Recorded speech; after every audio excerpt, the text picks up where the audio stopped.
E estamos entrando nessa passagem desse capítulo 11 do Evangelho segundo o Espiritismo, amar o próximo como a si mesmo, e um roteiro dando sequência nas instruções dos Espíritos. O roteiro de hoje que a gente vai estudar fala sobre o egoísmo, né? Então, vamos nos debruçar um pouquinho no que esta mensagem do nosso mentor Emmanuel, dada em Paris em 1861, ele nos traz sobre essa chaga da humanidade, né? Então, o egoísmo, chaga da humanidade, e tem que desaparecer da Terra, a cujo progresso moral obsta. Então, ao Espiritismo está reservada a tarefa de fazê-la, a Terra, ascender na hierarquia dos mundos. O egoísmo é, pois, o alvo para o qual todos os verdadeiros crentes devem apontar as suas armas, dirigir suas forças, sua coragem. Digo coragem porque dela muito mais necessita cada um para vencer a si mesmo do que para vencer os outros. Então, Emmanuel começa essa sua narrativa tratando essa condição de egoísmo como uma das grandes chagas presentes na humanidade, tratando a responsabilidade da humanidade terrestre no processo de evolução, de ter que se libertar dessa condição de ser egoísta, dessa condição de não sair de si mesmo para olhar a dor do outro. Enquanto a gente não fizer isso, enquanto a gente não sair de nós para olhar a dor do outro, a gente vai ter dificuldade no processo de ascensão. E aí ele coloca que esse é o alvo, aonde a gente precisa sair da gente mesmo, parar de olhar somente as nossas dificuldades e as nossas dores, para olhar a dor do outro, né? Então, esse é um processo de ascensão moral da humanidade terrestre, né?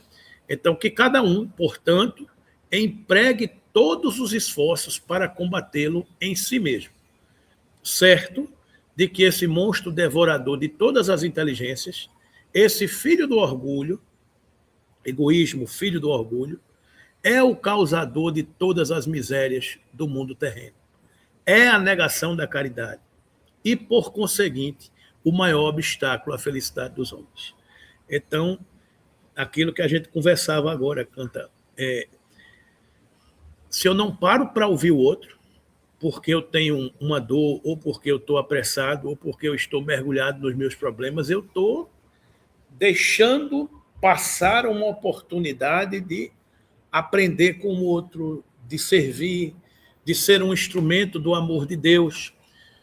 Porque Deus ajuda as criaturas pelas criaturas. Deus não pode atuar diretamente na matéria. Então, ele precisa fazer com que as pessoas que possam atuar na matéria sejam instrumentos desse amor. Então, é um pouco isso que a gente falava, em todas as famílias, em todos os ambientes, é preciso que alguém seja tocado por esse anjo bom da caridade. E essa pessoa precisa, para que isso seja possível, ela tem que abrir um espaço no seu coração para pensar no outro. Porque você podia muito bem estar mergulhada nos seus problemas, nas suas dores, nas suas prioridades, nos seus propósitos, e dizer, eu não tenho nada com isso. Esse problema não é meu. Ah, fulano casou, vai ter filho, o problema do filho dele, o problema de todo. A humanidade é um pouco isso. A humanidade, muitas vezes, ela dá as costas aos problemas que surgem ao nosso redor. É claro que, algumas vezes, são tantos desafios e tantos problemas que é preciso você parar um pouquinho para respirar e para se fortalecer, porque você não suporta. Então, muitas vezes, é preciso que você criar essa musculatura para depois de criar uma musculatura de sustentação, você ajudar alguém. Então, é aquela máxima que diz que a máscara, num avião que está passando por um processo de despressurização, cai para todos, mas coloque primeiro a máscara em você. Porque só então, depois de colocar a máscara em você, você pode socorrer alguém. Então, as almas que já conseguem se libertar do egoísmo, que já conseguem sair de si mesmos, são almas mais fortalecidas, são almas mais preparadas, que não enxergam apenas a sua dor, que já conseguem ter a empatia e já conseguem ter olhos de ver a dor do outro. Porque é aquela parábola do bom samaritano. O que é a parábola do bom samaritano? A parábola do bom samaritano é uma narrativa do Cristo, é uma parábola que ele diz que um homem ia de Jerusalém para Jericó. E essa estrada de Jerusalém para Jericó era uma estrada muito movimentada, onde passavam muitos peregrinos, muitos comerciantes, era uma rota movimentada. Agamenon Magalhães. Era uma rua como Agamenon Magalhães. Só que naquele tempo não tinha carro, não tinha ônibus, não tinha metrô. Tinha carro, tinha camelo, tinha cavalo, tinha pessoas a pé, com carroça. Então, esse era o meio de transporte por onde as pessoas passavam. Um homem foi roubado naquela estrada por salteadores. Então, ele passava de cavalo, derrubaram aquele homem, roubaram as coisas dele. E ele caiu, e ficou caído na estrada. Muitas pessoas que passavam naquela rota, centenas, milhares de pessoas que passavam naquela rota, não viram o homem caído na estrada. Passou um levita, que era uma pessoa que era um auxiliar de um religioso. Passou um sacerdote e passou um samaritano. Ele citou essas três personagens na parábola. Passaram centenas de outras pessoas. Mas ele citou o levita por quê? Porque seria alguém que teria, em tese, já uma sensibilidade iniciada de lidar com auxílio ao próximo. Mas o levita viu e passou. Ele citou o sacerdote, que mais ainda tinha a capacidade de não só pregar, mas de fazer o bem ao outro, mas também viu e passou. E passou um samaritano, que era tido naquela época como uma pessoa às margens da sociedade, porque Samaria era uma região que tinha determinada fé que era, digamos assim, contrária à fé da maioria. Então, os samaritanos eram tidos como pessoas que viviam mais distantes e apartadas de uma sociedade que caminhava num determinado sentido. Então, Jesus conta que ele citou o samaritano, porque o samaritano viu, passou óleo nas feridas do homem, levantou, chamou uma outra pessoa, levou essa pessoa para uma hospedaria e disse: olha, eu estou em viagem a trabalho, mas eu vou deixar essa pessoa aqui se recuperando e está tudo pago por minha conta. Quando eu voltar, eu acerto o resto. Aí ele foi embora. E esse diálogo, Jesus citava que uma pessoa virou para Jesus e disse o que devo fazer para seguir o reino dos céus. E aí Jesus disse: olha, o que diz a lei? Aí ele disse: o que ensina a lei é que eu devo amar a Deus acima de todas as coisas, de todo o coração, de toda a força de minha alma, e devo amar ao próximo como a si mesmo. Aí Jesus disse: muito bem, você aprendeu o que estava escrito. Faze isso e chegarás e viverás no reino dos céus. Ou seja, não é só saber o que foi dito, o que foi ensinado, é fazer, é internalizar, é fazer. Então faça isso e viverá. O homem, para tentar Jesus, ele vira para Jesus: sim, mas quem é meu próximo? Nessa passagem, ame a Deus acima de todas as coisas e ame ao próximo como a si mesmo. Aí o homem diz: espera aí, mas quem é meu próximo? Aí Jesus conta essa historinha de que um homem caiu na estrada e que passaram centenas e milhares de pessoas e somente o samaritano o ajudou. Aí Jesus conta a história e diz: meu amigo, quem é o próximo desse homem? Aí ele disse, é aquele que agiu com misericórdia. Né? Então é aquela alma preparada que saiu dos seus problemas, que saiu das suas dificuldades, que saiu das suas agendas e teve a agenda de parar e perceber o outro.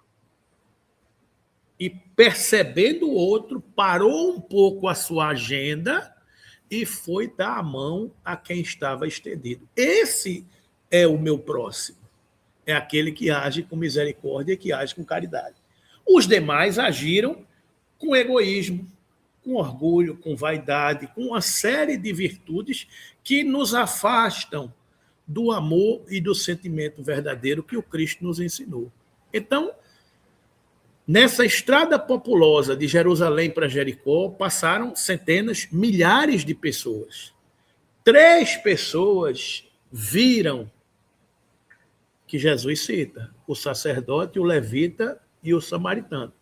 As outras pessoas nem sequer viram.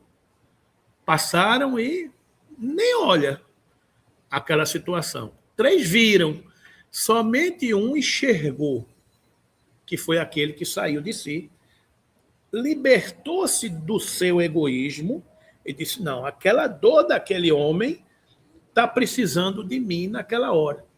Porque Deus ajuda as criaturas pelas criaturas. Porque a mensagem dos céus é uma mensagem de esperança. É uma mensagem de amor que permanentemente chove sobre a terra. Quem é que está com a antena ligada para perceber que alguém está pedindo socorro? São aquelas pessoas que têm espaço no seu coração para, opa, o telefone está tocando. O que é que eu posso fazer para ajudar a encaminhar esse chamado que vem de cima? Porque provavelmente aquele samaritano nem conhecia aquele homem que estava sentado na estrada, caído na estrada. Mas ele estava servindo a Deus. Então, todas as vezes que a gente faz o bem sem se importar a quem, a gente está fazendo o bem, a gente está fazendo a caridade, a gente está se libertando do egoísmo. É aquela passagem de como é que agistes com misericórdia? Todas as vezes eu senti fome, eu senti frio, eu andei nu, eu fiquei preso. Então não me alimentastes, não me vestistes, não me deste de beber e não me fostes visitar. Todas as vezes que fizereis isso, estás fazendo a mim, estás agindo com caridade. Então, quantas pessoas hoje têm fome? Quantas pessoas hoje têm sede? Quantas pessoas hoje estão presas física e moralmente? Quantas pessoas hoje estão doentes? Não é? Então, todas as vezes que dermos de comer, todas as vezes que dermos de beber, todas as vezes que auxiliarmos a vestir, todas as vezes que formos visitar, ou que tivermos ouvidos de ouvir, ou que ligarmos para perguntar se a pessoa está viva, se a pessoa está com algum problema, é a mim que estás fazendo. Ou seja, estamos servindo a uma agenda maior de amor. Estamos nos libertando do egoísmo. Estamos nos libertando dessa chaga da humanidade que muitas vezes impede a gente de progredir, né? Então, muitas das histórias das famílias que não têm tanto sucesso são histórias de famílias que têm pessoas egoístas. Então, um conjunto de pessoas egoístas que só olham para si nunca vão conseguir andar de mão dadas, porque é sempre um competindo com o outro, sempre um querendo ser melhor do que o outro, sempre um querendo andar na frente do outro e não se preocupando com quem fica para trás. Esse é o contexto que a gente está estudando aqui, né? Que cada um, portanto, empregue todos os esforços a combatê-la em si, certo de que esse monstro devorador de todas as inteligências, esse filho do orgulho, é o causador de todas as misérias do mundo terreno. É a negação da caridade e, por conseguinte, o maior obstáculo à felicidade dos homens. Jesus vos deu o exemplo da caridade e Pôncio Pilatos o do egoísmo, pois quando o primeiro, Jesus, o justo, vai percorrer as santas estações do seu martírio, a Via Crucis, o outro lavava as mãos, dizendo: que me importa? Lavar as mãos é exatamente a atitude de dizer: não tenho nada com isso, que o sangue deste homem não caia sobre mim, porque eu não tenho nada com isso. Animou-se a dizer aos judeus: este homem é justo, por que o quereis crucificar? Ou seja, ele teve o impulso e a percepção de dizer que esse homem era justo.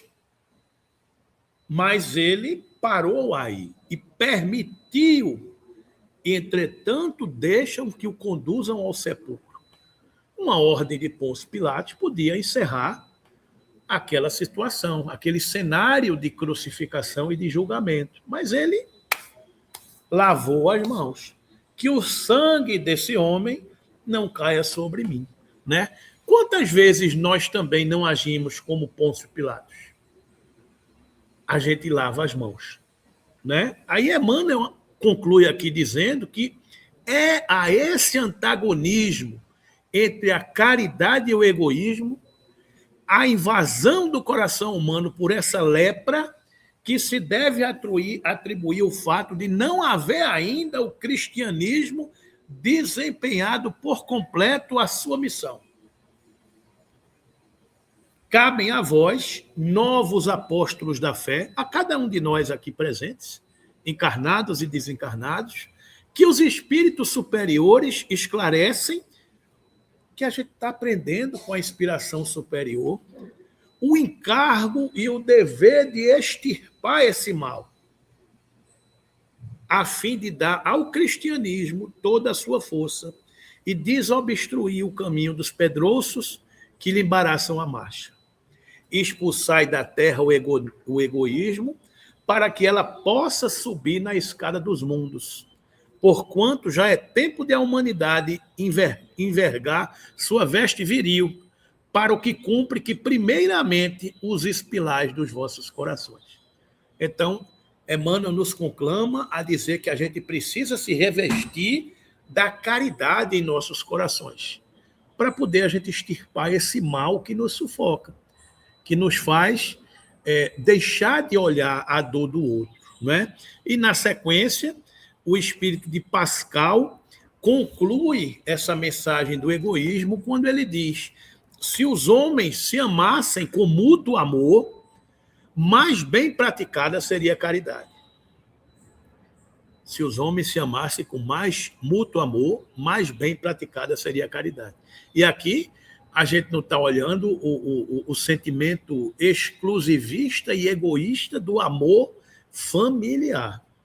A gente está olhando o sentido do amor amplo, onde eu amo a humanidade.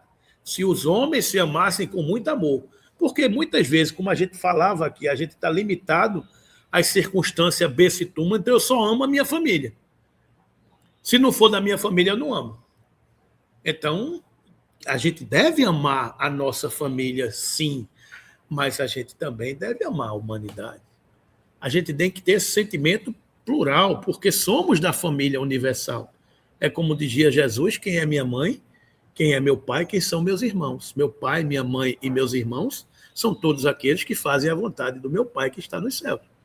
Ou seja, nessa hora Jesus amplia o sentimento de amor. Então, meu amor é o meu vizinho, é o meu colega de trabalho, é a pessoa que anda na rua, são meus irmãos, a quem eu devo também ter sentimentos de fraternidade e de compreensão.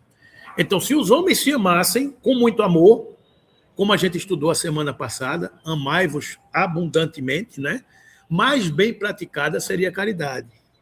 Mas, para isso, mister fora vos esforçasseis para largar essa couraça que vos cobre os corações, essa questão do egoísmo que bloqueia esse sentimento. Não é que a gente não tenha que se amar. Ama a Deus acima de todas as coisas e ama o próximo como a si mesmo. Então, o mandamento ele traz um roteiro. Amar a Deus, amar ao próximo, amar a si mesmo. Eu só posso amar ao próximo se eu me amar. Eu só posso amar a Deus se eu amar o próximo. Então, eu tenho um roteiro: amar a Deus, amar ao próximo e amar a si mesmo. Então, a expressão do Cristo ela é pedagógica. Ame a Deus acima de todas as coisas, ok. E ame ao próximo como a si mesmo. Ou seja, se ame para amar o próximo, para amar a Deus. Então, você precisa se amar.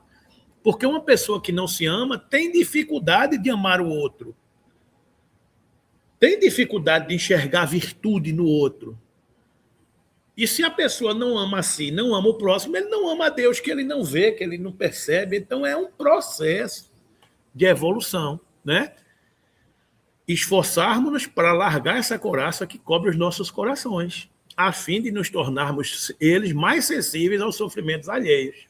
Sair de nós para enxergar o outro, né?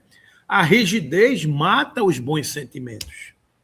O Cristo jamais se excusava. Não repelia aquele que o buscava, fosse quem fosse.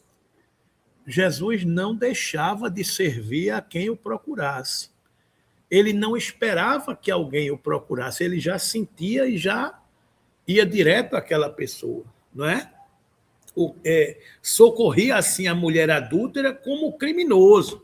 Nunca temeu que a sua reputação sofresse por isso. Porque muitas vezes a gente tem vergonha de servir, de ajudar. Eu não vou fazer isso não, porque pode ser que achem isso, achem aquilo, achem aquilo. Não. A gente não pode ter esse receio. Ele não temia pela sua reputação. Às vezes a gente teme, porque a gente vai pegar na mão de alguém, ou vai... Não é isso. O Cristo nos ensinou que ele não temia pela sua reputação. Quando o tomareis como modelo de todas as vossas ações? Ou seja, quando é que a gente vai seguir verdadeiramente o Cristo e elegê-lo como guia e modelo das nossas encarnações? Quando? Se na Terra a caridade reinasse, o mal não imperaria nela. Fugiria envergonhado, ocultar-se-ia, visto que em toda parte se acharia deslocado. O mal, então, desapareceria. Ficai bem certos. Ou seja, quando há um conjunto maior que pratica o bem, o mal se envergonha. Então, muitas vezes, num agrupamento familiar, que você tem pessoas já sintonizadas com sentimentos superiores, a misericórdia divina coloca naquele contexto familiar uma alma que não seja tão afeta a esses sentimentos superiores para aprender. Porque o mal que aquela pessoa muitas vezes carrega em si se constrange, se envergonha, porque o amor prevalece. O amor cobre a multidão de pecados. Ainda ontem, a gente via uma mensagem na reunião mediúnica que o Espírito dizia isso. Essas almas que estamos levando para esses ambientes, ainda ligadas ao mal, se constrangerão nesse outro ambiente onde o mal, onde o bem já é maioria, aonde predomina. Então, num ambiente onde o amor, o bem é praticado, o mal se constrange e bate em retirada e as pessoas se transformam. É um processo educativo, é o que ele está dizendo aqui. Se na Terra a caridade reinasse, que vai reinar nesse processo de transformação que a gente está, o mal não imperaria nela, o mal não se criaria. Por quê? Fugiria envergonhado, ocultar-se-ia, visto que em toda parte se acharia deslocado. Então é aquela história, você está numa reunião social, uma mesa, as pessoas só falam coisas boas, evitam fofoca, futricas, maledicências. A outra também, a outra também, a outra também. Chega uma pessoa ligada a esse tipo de sentimento, ela vai sentar onde? Em todo canto, ela vai se sentir deslocada. Até o ponto de dizer, puxa vida, eu vou ter que aprender a fazer isso também, porque o mal bate em retirada, quando a maioria for ocupada por pessoas que já pensam de uma forma diferente, não é? Porque tudo na vida, nas sociedades, nos mundos, nas constelações, é construído em cima de sintonias. É construído em cima de sintonias. Então, as famílias, os agrupamentos, os amigos, eles se compõem, eles se formam por sintonias, onde aqueles que pensam parecido, pensam semelhantes, eles se agrupam e seguem. Os que sentem diferentes se sentem deslocados e vão. Não tem aquela história assim, vá procurar a tua turma. O que é que significa vá procurar a sua turma? É exatamente isso. Eu não tenho sintonia para estar com essa turma. Essa turma pensa diferente de mim. Então eu vou procurar a minha turma. Eu não convivo bem com essa turma.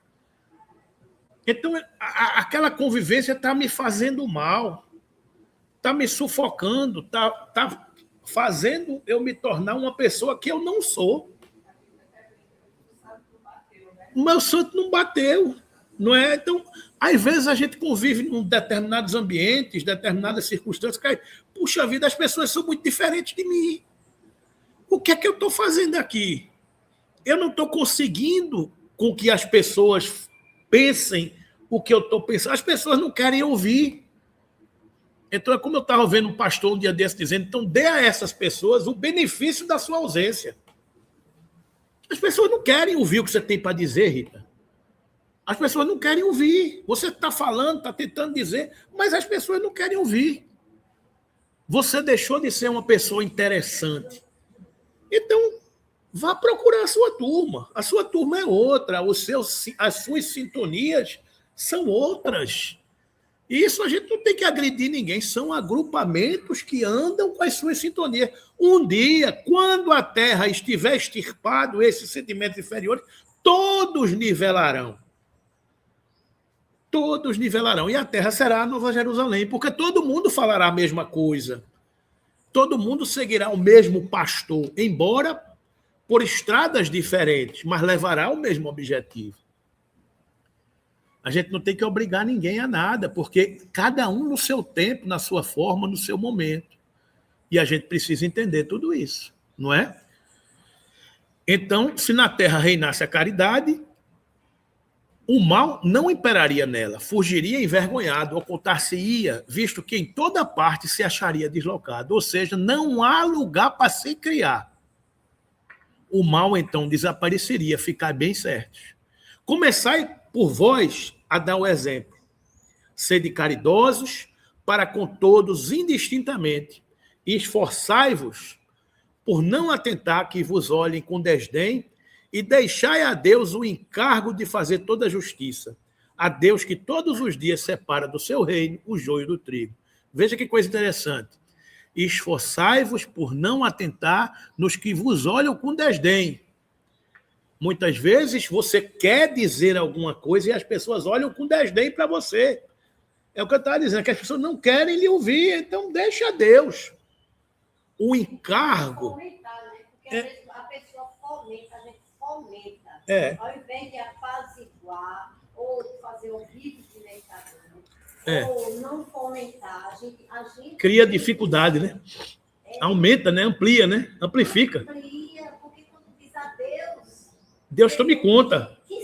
É a outra expressão. Deus tome conta. Não dá, tem coisa que não é você que vai fazer. Então é isso aí. Então, deixai a Deus o encargo de fazer toda a justiça. A Deus que todos os dias separa do seu reino o joio do trigo, por aqui e por ali. Né? Então ele separa, ele está vendo. É como dizia minha mãe, numa expressão muito feliz, quando as pessoas a agrediam, a deixavam angustiada por alguma coisa, ela fazia, fotografa Jesus. É isso, então Deus está vendo, está sentindo a situação de todo o contexto, né?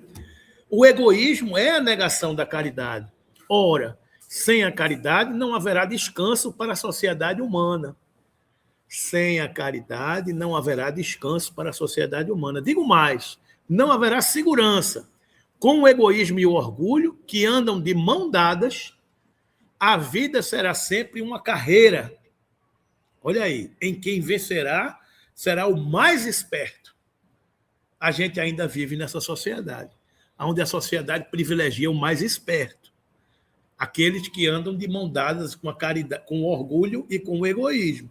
Uma luta de interesses em que se calcarão aos pés as mais santas afeições, em que nem sequer os sagrados laços da família merecerão respeito. Ou seja, é aquilo que eu estava dizendo, uma família que não tem caridade, que não tem essa empatia, que não extirpa o orgulho e o egoísmo, vai ser uma família que compete. Quantos casamentos a gente não vê se desfazendo porque o marido compete com a esposa? Eu ganho mais do que você, você ganha mais do que eu, essa conta sou eu que pago. Então começa uma competição aonde não tem esse sentimento fraternal mais amplo que conduz a humanidade para o mesmo patamar. Né? Então, sem a caridade, não haveria descanso para a sociedade humana. Digo mais, não haverá segurança. Então, a gente precisa, enquanto sociedade que caminha para um processo evolutivo, que está no processo evolutivo, tirar dos nossos corações o egoísmo. Tirar esse sentimento que nos faz olhar para o outro, que não nos permite olhar para o outro. Né? Então, a gente precisa se revestir de entranhas de misericórdia, como na parábola do bom samaritano, para a gente perceber que ao nosso largo existem outras dores que a gente pode auxiliar. Né? Porque, da mesma forma que a gente auxilia, a gente é auxiliado. Como diz São Francisco de Assis, é dando que se recebe e é perdoando que se é perdoado. Né? Então, no nosso processo de ascensão, há uma solidariedade entre os mundos, entre as almas, entre os espíritos, onde a gente nunca está só, onde a gente sempre está socorrendo e onde a gente sempre está sendo socorrido. Para auxiliar alguém que caiu à minha frente, eu estou sendo auxiliado por alguém que caminha na dianteira. Então é aquela história, Jesus segue adiante para Galiléia e nós seguimos os seus passos. E ele não vai deixar que nós estejamos caídos. Ele não vai deixar de nos fortalecer nas horas que estamos fortalecendo aos outros. Porque tudo está sendo fotografado, como a gente dizia aqui. Tudo está sendo percebido. Jesus não escolhe os habilitados, ele habilita os escolhidos. Então, na hora, minha irmã, que você está sendo a sustentação, o sustentáculo, o apoio de uma família, de um familiar, de um ente querido, você está sendo habilitada para isso. Você está sendo fortalecida para isso. Na hora, Rita, que o telefone toca, na hora que as pessoas lhe procuram, na hora que as pessoas lhe buscam, você está sendo habilitada para ter ouvidos de ouvir. Você está sendo inspirada para ter o que dizer. Na hora, Andréa, que você passa pelos seus momentos, pelas suas dificuldades, Deus usa da sua capacidade, do seu amor, da sua condição, para auxiliar aquelas pessoas que caíram na sua frente. Porque Jesus e Deus ajudam as criaturas pelas criaturas. Então, a gente tem que compreender isso de uma forma definitiva, de uma forma maior, né?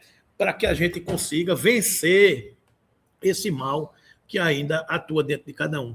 E muitas vezes, meus irmãos, a gente se sente, às vezes, até frustrados e angustiados, porque por a gente tentar tratar a humanidade dessa forma, quando a gente precisa, a gente quer que as pessoas nos tratem da mesma maneira.